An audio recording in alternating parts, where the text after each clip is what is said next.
Hi, this is Dr. Kimberley Linert. You're listening to Incredible Life Creator Podcast. My guest today is Piper Harris. Piper is the founder and CEO of Sneakered Life Coaching as a leadership success coach. Piper works with women and organizations looking to succeed in personal and professional goals, as well as with organizations looking to create authentic corporate culture while maximizing profitability and increasing employees' engagement. Piper is a proud member of the Global and Georgia chapter of the International Coaching Federation and will be completing her credentialing in January of 2020 as a certified leadership coach and organizational development coach. So thank you so much for being here, Piper. Thank you. I'm thrilled to be on today. Yes. So why don't you start by just telling us a little bit about you and like where you grew up, how you got started. And I know you've had quite a journey going into many different professions. So why don't you tell us a little bit about you? Sure. I'm a Pacific Northwest girl, grew up in Washington State. And so I started my journey in Washington, and I actually went to school to be a psychologist, and I focused on child and adolescent development.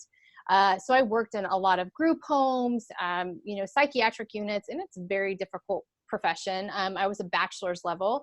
I loved it, but it was painful. It was a very painful experience. I wasn't quite ready at the ripe old age of 21 years old to be dealing with all the pain that comes with those kind of facilities. So I segued into my my nonprofit management, So I did all kinds of different nonprofits. After that, I met my amazing husband, and he moved me all over the United States, and we had babies along the way. But what I noticed through that time is I love having the babies. I love being mom, but I missed something. And it really went back to having my hands in people, helping people, develop people. So when we eventually landed here in Atlanta, Georgia, the boys were still young. They were a year and a half and 3. They're 19 months apart. So I didn't have a ton of time. And I thought, what can I do at home, still be mom, but still like get in there? And how I met you, I started actually chefing for different workout facilities because I love to cook. I myself cooked myself healthy, like I tell people. So my love of cooking really fed into my love of how does this nutrition affect my body? How can I change my body through nutrition? And how can I help other individuals with their nutrition? So that fell into me becoming a certified nutritionist. And then I started working as a private chef. Kind of crazy. It just kind of all came together. And I loved the private chefing because what that allowed me to do was to work with families that are dealing with, metabolic disease, or even I worked with a family long-term that had a child with autism. So I specifically worked on nutrition to feed his needs. It was fabulous. And I had a lot of fun along the way. I published some books along the way. Was this close to being on MasterChef. They kept me at the very end. But it was just a lot of fun. So from there, I just loved working with the people. People came to me for nutrition coaching. And then I just thought, gosh, what else can I do? I don't let grass grow between my toes. It's just not who I am. So we moved to our new home, and I just kept thinking, okay, what can I do now? The boys are older. What should I do? And I have my own gym downstairs. I have a ton of equipment. I thought, I'm just going to open it up. It's an unfinished basement. Maybe some ladies would want to come work out, and I'm going to train them. So I went and got my certification in personal training. And so unbeknownst to me, it blew up, and I saw about 50 to 60 women a day. I was exhausted. I thought, oh my gosh, why do they want to do this? But it was fun. And again, I had hands-on, feeding into these women's lives. And what I started noticing, the common theme was, I'm not just telling people how to eat. I'm not just telling people how to move their muscles. I'm asking them, what's at your heart? What's your challenge? What's your obstacle? How can I help you get past that? So I was bringing that whole, background of counseling into the gym and into my nutritional coaching. So ultimately I was exhausted with my women's only studio, and I ended up closing business.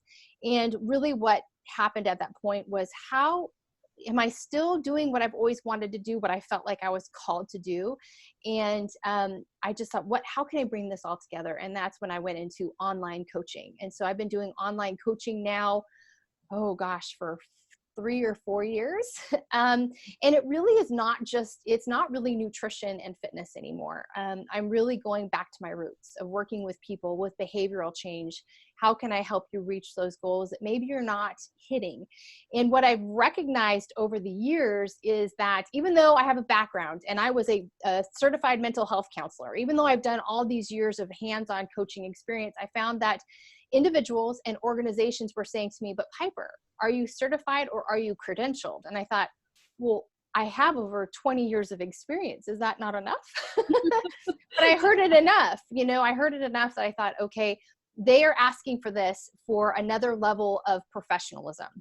So I'm finishing up my certification through a school, and I'll be a certified leadership success coach as well as certified in organizational development.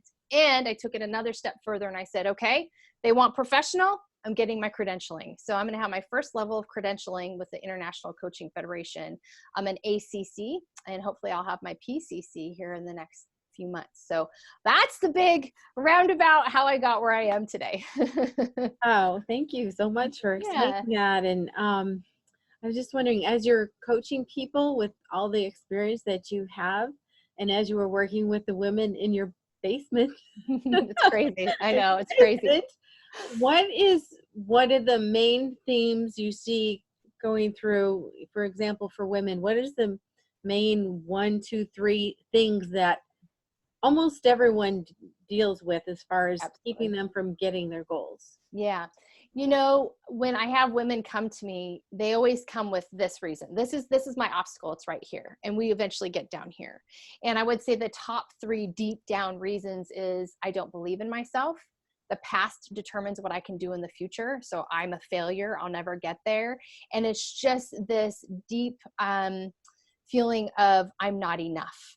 And so we really explore those things because that's at the heart.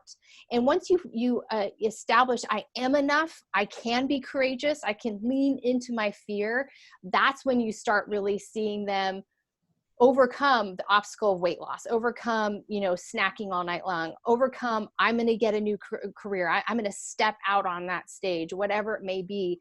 But you have to start at that root problem. And that's, I would say 99.9% of all of us struggle with those thoughts. Am I enough? Am I ever going to be there? And my past is determined my future. I'll never, I'm a failure. I think all of us have those thoughts running through our head. Mm-hmm. Yeah, that is true. And then you're also working with women at a higher level where they're going into leadership positions. Mm-hmm. And what kind of people come to see you for that, and what journey do you take them on? Sure. And I think it's kind of confusing for people when they say, what's a leadership success coach? And what I always say is, you, woman, are a leader, whether you're the leader of your home with your brand new babies, or you're a CEO walking into a boardroom, or you're a new empty nester. We are leading lives. And regardless of what you think, people are watching you. So we need to become those leaders that others want to follow. So the women that come to me, it really depends on what stage they're in. And so I've got women that are looking to change into new careers. I just had a client, it was really exciting. We worked with each other for about 1.5 years, and she was miserable. She hated her career, and her heart was just pounding to become a teacher. But she's like, how am I going to do this? And she said, forget it. I'm going to do this. And she quit her job so she could go into schooling. And while we worked together, we worked on, okay, how do we, create a presence to get you noticed, in this teaching community? And it was really exciting. When we really dug in deep, it took us about 6 weeks, and she got a full-time teaching position. Mm-hmm. It was just so exciting to see. I also have another client who is the CEO of a general contracting business. And so she's navigating a business that's male-led. And so she's kind of an outlier. So how do we deal with that? How do we deal with misconceptions of being a female in this industry, or how do I present myself? So everybody's just a little bit different. Everybody's just a little bit different. And I know there's some kind of different, unique things about you. Tell me about the red sneakers. Yeah, the red sneakers, they're everywhere. It's on my business card. It's my calling. So the reason why my company is called Sneakered Life is there's a couple different things. One, I live in my sneakers. I recognized a long time ago, I am not the girl that puts those gorgeous high heels on. I look like a baby giraffe. I can't do it. And I just kept trying to mold myself into what somebody should look like in my profession or as a professional. And I realized at some point that, you know what? I'm me. I'm going to walk in my confidence in who I am. And it's truly my sneakers. So the red sneakers really signify who I am and the confidence that I've attained, and I'm still growing to this day. And it also is this big, bright tennis shoe that when people say, what is that about? I'm like, you can have these too. Let's talk about you walking in your confidence. I've heard you always want to do something big in red shoes. Absolutely. And I have like 3 pair of them. Awesome. So, so to do that, you have to actually be very courageous and have confidence in yourself to go out and say, hey, this is who I am. So tell me more about courageousness and entrepreneurship. Oh, entrepreneurship. I'll start there. Holy cow. I mean, talk about somewhere you have to be courageous. The thing that I've discovered over the years of being in business is that I failed a lot and I have gotten a lot of mud on my face. And it's hard. It's really hard to take those beatings and continue through. And I think when people say, well, how do you keep going? How do you keep doing that? And I guess the easiest way, the most simplistic way I can say is, like my mom said, dust yourself off and keep moving forward. I really believe that action begets action. And so if we just sit and we're hurt and we're in pain, nothing's going to change. And so having the courage just to say, okay, just a little bit forward is still forward. And that's what I'm always telling people. I mean, I've had thousands and thousands of dollars of debt because I thought a business was going to go and I had to close it and I had to ask, send people's money back and I don't have the money and I have to go to the bank. I mean, it was just humiliating. Even down to Master Chef telling me, you're boring. You don't fit what we just, they had told me, yeah, we're going to take you. And then they said, no, you're too boring. We don't want you. It was heartbreaking and it could have ended everything. And it did for a little bit. I mean, I had to lick my wounds for a little bit. But it was just, I just told myself every morning, just get up, Piper, one step in front of the other. Something's going to happen. And you just have to believe it. That's the courageousness, I think, is the belief of it's going to happen. I don't know when, I don't know how, but it's going to happen. Yeah, I love that because you just don't give up. And just can't. One step is just getting up in the morning. I mean, there were days, right? There are days where I'm like, okay, I brushed my teeth. That's all I have going for me today, and that's okay. That's still a win. So how do you pivot when you have those difficulties? How do you change direction? Because, at that point, is that when you actually did your pivot from that to something else? Yeah. And it took some time. I mean, it took a lot of self-reflection. What did I learn? Don't get stuck in ruminating about the worst things. And then I think the biggest thing that I learned along the way was, who can I ask? Instead of doing it all on my own. I think women think that a lot, especially we think, no, I have to do it all on my own. Nobody needs to see that I don't know what I'm doing. They can't see that I'm fearful. They can't see that I'm exhausted.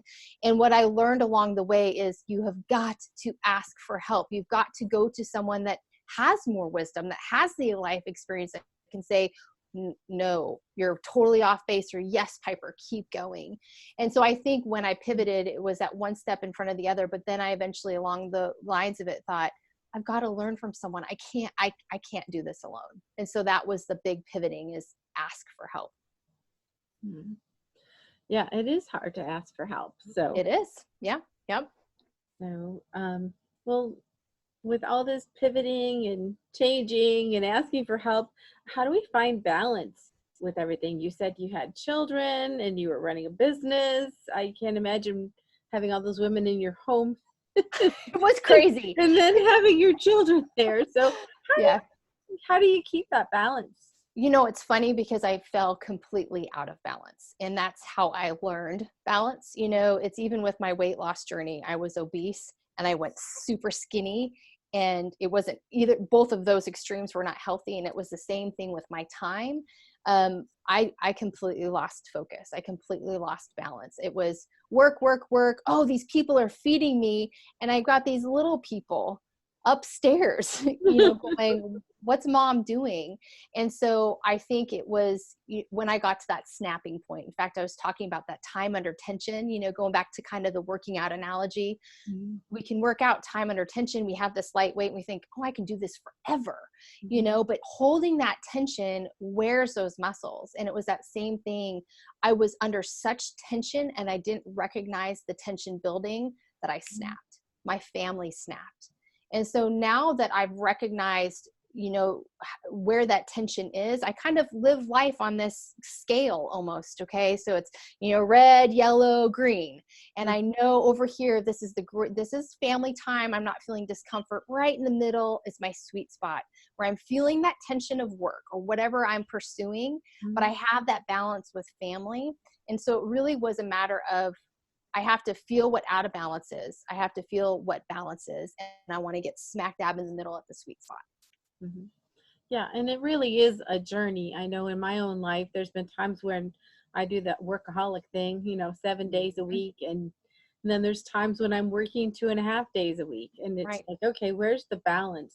Mm-hmm. And sometimes it has to do with where you're at in your life too. Exactly. And and what I was going to say is that what you said, we get in that workaholic mode and all the women I work with are the same way. And why is that? Well, deep down, it's because I'm not enough. If I just do a little bit better, maybe I'll feel a little bit better, and that's what happened. And then we get burned out, right? And then we go back to, okay, I'm going to work 2 hours a week or whatever it is. It's recognizing those feelings and those thoughts at the heart of why am I pushing so hard? Why am I doing this? Mm-hmm. Yeah. And that's true. And, just like you said, people don't want to, especially women, we don't want to always ask for help. We don't always want people to know that we don't have it all together. Yep. We want to look Exactly. like we have it all together even when we don't. Mm-hmm. And it's not really helpful. No, not at all. Not No. at all. And isn't that so huge right now? We see so many posts and articles on being vulnerable and being authentic. And we think we know how to get there, but then when we're asked to step into that, it's scary and it's uncomfortable and I don't really want to stay this. I do a lot better letting people think I've got it all together. Yeah. It's a hard place to step into and authentically live your life that way. Yes, it really is. And, it's like in so many, places you might belong to, like your church or, women's group, you'll look at someone and go, oh, they look so happily married and it looks like everything's happening great on the outside. And then you find out 2 months later, oh, these people are getting a divorce and their Right. business is falling apart. And no one had an idea because everyone puts on that, that face. Mm-hmm. That's exactly it. And I think looking back at my experiences, especially as an entrepreneur, there was so much more pain when I hit it because I was constantly fighting to keep that mask on. And what I've learned over the years and having to pivot in business, having to pivot in my personal life and my health life, all of those things, if I allowed myself that vulnerability, it still hurt, but it wasn't the same kind of hurt. I don't even know how to explain it. It just was, okay, I'm kind of ashamed of this. I'm really hurt by this, but the outpouring of support that you receive when you're vulnerable, and even having people, I've had women go, really, Piper? I thought X, Y, and Z. I'm like, no, I'm a mess, but it brings you together too. And then you start building this community and we're all in this together. We all go through this, and that's what the fabulous thing that comes out of being vulnerable. Yes. And I found that when I share things that I don't want to share, like I think this is really embarrassing, that when I do, there's all of a sudden there's relief. There's relief because there's not that I hope no one finds out about this feeling. It's just gone and you just feel stronger and you feel closer to the people that you actually shared with. Mm-hmm. And don't you think in those situations too, it's almost like you've brought it into the light and it doesn't have that control over you anymore? Isn't Yeah. that weird how that happened? But it really is. The moment we speak it and recognize it, it's like, oh, okay, I guess it doesn't have as much power, Yeah. you know? Yeah. That I found that to be so true. So Mm-hmm. true. So, Mm-hmm. throughout your life, what has been maybe one of the biggest aha moments you've ever had? I have to say it's probably been in the last 5 months.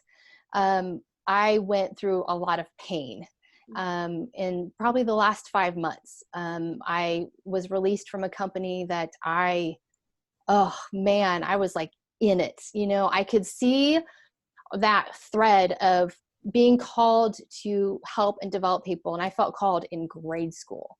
Mm-hmm. And I finally saw the thread coalesce when I went with this company. And then I was released. And it was so painful, and so painful because the people that were within the company, or my old clients, I had 100 clients, they're all reaching out to me. And so it's just the pain. And then also feeling like I lost my identity because I thought it was wrapped up in the company. Yeah. It was very painful. And then during that time, I had a breast cancer scare. And then it was just like one thing after another. But really, I think in the last 5 months, walking through that pain, the aha has really come maybe in the last month of, wait a second, I had to truly see the identity is not a company. The identity is what was given to me in grade school. Mm-hmm. I'm still developing people, and it actually kind of expanded my thought process and why I've decided to go into organizational coaching, to create those authentic, thriving, wonderful cultures, and to rid the toxicity. And so the aha has really been in the last month, the last 5 months of pain to this last month, and going, this is it. I had to, and so it's been really wonderful to be able to finally embrace, okay, I wasn't in that valley for no reason. I see why I was in it. Yes, there's a reason for everything that There is. happens or you go through. And yeah, so tell me a little bit about your vision for creating those cultures in organizations. Mm-hmm. I think that we learn from individuals, right? They're either an example or they're a cautionary tale. And I think that I pull from a lot of my different experiences. What did the leadership do well? What did they really fail on? And the biggest thing that I see in organizations is it's always top down. Always top down. And we're so focused on a task rather than the person doing the task. And so I always approach my organizations from a strengths perspective. I use different change management models, but I love using Clifton's strengths because it allows everyone within the team, the stakeholders, and whoever's really involved in this change for the organization, to recognize those strengths. How do they work together? How do your strengths sometimes turn into a weakness? And just by opening up management's eyes, CEO's eyes, the team that I'm working with, opening their eyes to that really helps them, okay, we have a major trust issue here. We've got to build on that. Now that I know your strengths and your weaknesses, let's talk about this. Let's have candid conversations. Be willing to have those uncomfortable arguments if we need them in order to be thriving as a team. And so it really is about discarding the task only oriented, we have to hit this number, and think, who is the individual? What do they bring to the table? How can I feed into those strengths? And so that's what I really clue in on. Obviously there's feedback, there's 360s, there's all of that. But the real nitty gritty work comes at the base of, okay, we've got to establish trust. And by establishing trust, we got to get to know each other. Mm-hmm. Wow. So, and tell me, in your perspective, what gives you the most happiness and fulfillment in your life at this point? I have to tell you, I love this age with my kids. I had such a hard time at the baby toddler stage. I just did. Like, we tease that my husband was the baby whisperer, but this stage in my life, I am having so much fun. They're 10 and 12. Uh-huh. And so I get to have these little kind of little big boy conversations, and I'm the mom. So like they just still hug and kiss me. And so I just derive so much joy at this period right now in my boys' lives. And my husband and I are starting to have like more date nights, and it's just, it's all kind of opened up. We have the stressors of regular old life and running a business and him having his career and the boys and all their activities. But in the midst of it, it's just, it just feels so good, so I relish every moment. Awesome.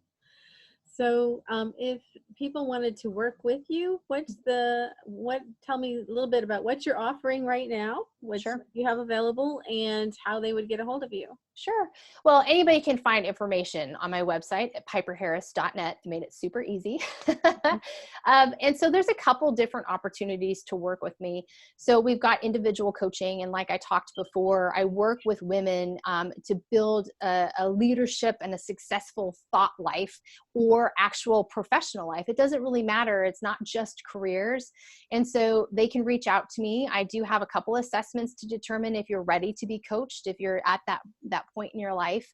I do have 3 different levels of coaching that they can discuss with me that are all budget friendly. So we can work on that, dependent on how much accountability they want with me. And what's great with the individual coaching is that we talk weekly. We are on video conference just like this. We're determining focus action items. I'm not telling you what to do. And I think that's why coaching works. Consider starting a diet. And you get your plan, they tell you to eat chicken and broccoli 7 days a week and go work out, 2 hours a day. You have all the information. Somebody's told you exactly what to do, but what happens? You don't see it through because somebody just told you to do it. So the coaching dialogue, it's innovative, it's creative, and I'm asking questions to help you draw out the answer. I'm not telling you.